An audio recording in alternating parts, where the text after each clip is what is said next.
Wakati shirika la afya duniani WHO likipendekeza kwamba nchini Tanzania kila Mtanzania anapaswa kunywa angalau lita 200 za maziwa kwa mwaka, hali ya unywaji wa maziwa nchini Tanzania inaonekana bado iko chini kidogo, kwani kila Mtanzania kwa mwaka inasemekana anakunywa kati ya lita 40 hadi lita 67 za maziwa. Katika kutatua changamoto hii, Wizara ya Mifugo kupitia Bodi ya Maziwa imefanya mambo kadha wa kadha kuhakikisha kwamba uzalishaji wa maziwa nchini Tanzania na unywaji unaongezeka. Katika kipindi cha mwaka 2024-2025, Bodi ya Maziwa ilifanya jitihada na kuongeza uzalishaji wa maziwa kutoka lita bilioni 3.97 hadi kufikia lita bilioni 4.1 ambazo zinapatikana kwa sasa. Jitihada mbalimbali zimekuwa zikiongezeka kufanyika ili kuongeza maziwa, upatikanaji wa maziwa nchini Tanzania. Jitihada hizi ni pamoja na kuhamasisha wadau mbalimbali kuwekeza katika sekta hii ya maziwa. Dodoma ni mji mkuu wa serikali, jiji ambalo kwa sasa linashuhudia ongezeko la watu kila kukicha. Takwimu zinaonyesha hivi sasa takriban zaidi ya Watanzania milioni 3 wanaishi hapa katika jiji la Dodoma. Idadi hii kubwa ya watu inatoa tafsiri ya kwamba kuna haja kubwa ya kuongeza uzalishaji wa maziwa ili kukidhi mahitaji ya wakazi hawa ambao wanaongezeka katika jiji hili la Dodoma.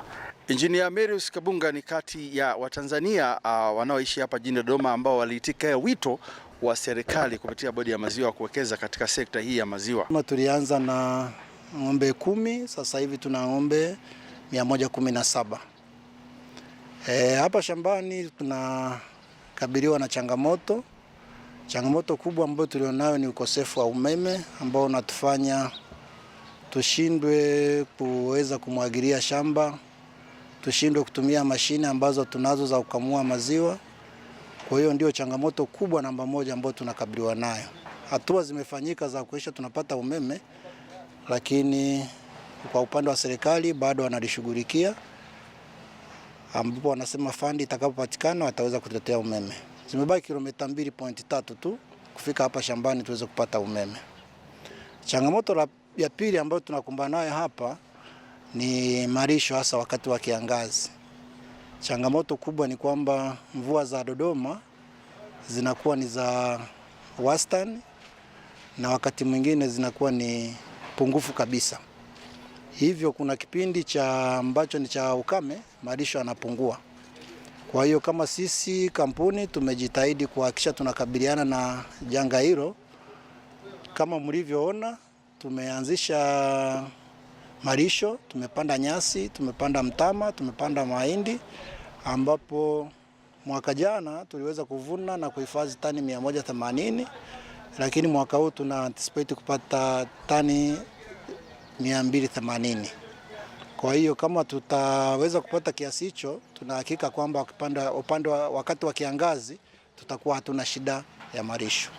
Ni kweli tunajua Dodoma kuna upungufu wa maziwa na kumekuwepo na soko kubwa hata kwa wazalishaji ambao wako nje ya mkoa wanakuwa wakileta Dodoma kwa kuwa na uhakika wa soko. Sisi katika mchango wetu katika serikali uzalishaji wa maziwa tumejipanga, tunaendelea vizuri. Mwaka juzi 2023 tuliweza kuzalisha lita 1098 kwa mwaka. 24 tumezalisha lita 143 kwa mwaka, na mwaka huu tunategemea kupata zaidi ya lita 180 kwa mwaka. Kwa hiyo tunatoa mchango mkubwa, lakini sio kuzalisha tu maziwa, tunahakikisha tunazalisha maziwa ambayo yana viwango, tunahakikisha kwamba maziwa yetu yanapimwa vizuri, ng'ombe wanahudumiwa vizuri na yanauzwa katika vituo ambavyo vina ubora. Tuna cooling tanks za kisasa kabisa ambao maziwa yanaweza kuhifadhiwa wiki moja bila kuharibika. Na kwa sasa tuna vituo 3, lakini mwaka huu tunapanga tutaongeza vituo vingine 3. Tukitoa kipaumbele cha kwanza tafungua area C ambapo tuko hatua za mwisho. Cha pili tunategemea kufungua Oysterbay, Dodoma Makuru, na cha tatu tulikuwa tunapanga kufungua maeneo ya St. John. Tunaangalia uhitaji kwa sababu pale kuna chuo na population ya watu ni wengi pale. Kwa hiyo tutawapa huduma na watapata maziwa ambayo ni bora. Bwana Mapalala yeye ni afisa mifugo ambaye anatoa huduma kwa wanyama ambao wanapatikana hapa katika uwekezaji mkubwa wa hii kampuni ya Midland Dairy Farm, na hapa anatueleza namna ambavyo mifugo hii inahudumiwa kwa kuhakikisha kwamba inapata lishe bora na ambayo inaongeza tija katika uzalishaji wa maziwa. Sisi katika uwezeshaji wa kuendeleza uzalishaji wa maziwa, ulishaji wetu wa mifugo tunalisha kulingana na kilo za mnyama kwa siku. Mfano, mnyama akiwa na kilo 500 lazima ale 3% ya uzito wake ambao atapewa kilo 12 kwa siku.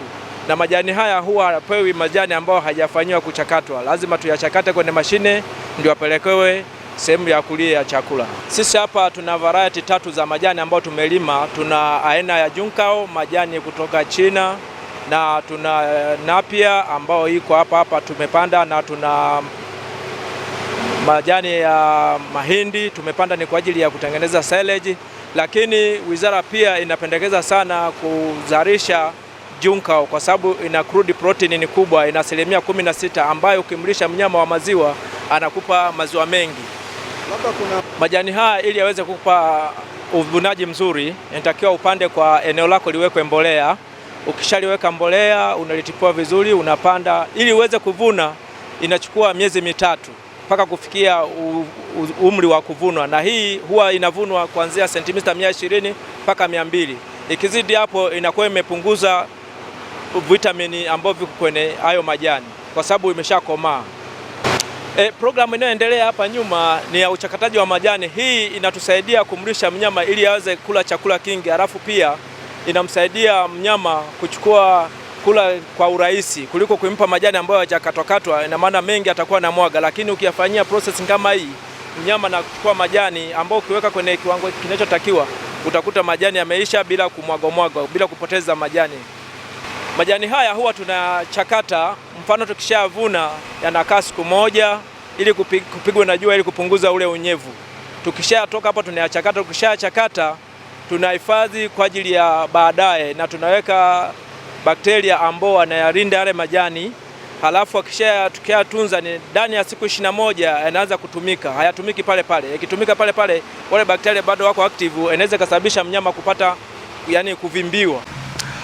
Ufugaji ni sayansi ambayo inahitaji uwekezaji mkubwa katika sekta ya madawa na tiba ili kuhakikisha kwamba ng'ombe wanaendelea kuwa salama na wanaendelea kutoa maziwa katika tija inayotakiwa. Mtaalamu hapa anatueleza namna ambavyo shamba hili linahudumia ng'ombe kuhakikisha kwamba wanakuwa katika afya nzuri majira yote ya mwaka. Hapa ndio shambani kwetu Midland Dairy Farm. Hawa ndio ng'ombe wetu. Changamoto tunazopata kwenye ng'ombe wa maziwa hasa ni mapafu. Kwa upande wa Dodoma, mapafu ndio ugonjwa ambao unatusumbua sana, na chambavu. Tukizungumzia chambavu kwa kitaalamu tunasema black quarter au black leg, ambao mnyama anakuwa na dalili za kuchechemea.